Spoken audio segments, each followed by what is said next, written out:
hoy hemos venido a soltar cuatro rapaces que son la culminación de un trabajo en este monte de Boadilla, en este monte preservado de 1000 hectáreas, en el que llevamos trabajando más de 10 años para recuperar toda la biodiversidad que tiene este paraje.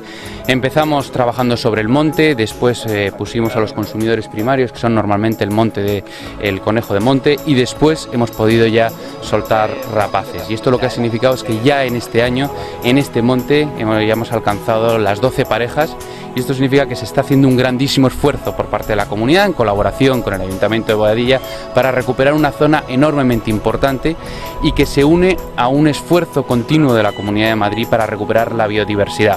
Lo hicimos en el Parque Nacional, donde tenemos la mejor expresión de recuperación del buitre negro. Lo hacemos aquí con las rapaces y lo seguimos haciendo en el conjunto del territorio de la Comunidad de Madrid, que está siendo uno de los más importantes y uno de los que están haciendo mayor esfuerzo dentro de las comunidades autónomas para la recuperación de especies tan importantes como las que hoy hemos soltado.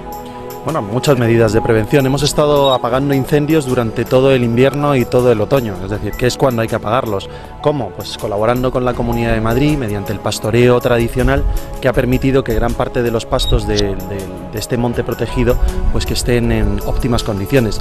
Bien, es cierto que nunca es suficiente, ha sido un año un poco atípico, con muchas lluvias, sobre todo en los meses de mayo y a principio de junio, y por tanto ha reverdecido otra vez el propio monte, y hay que ser cautos.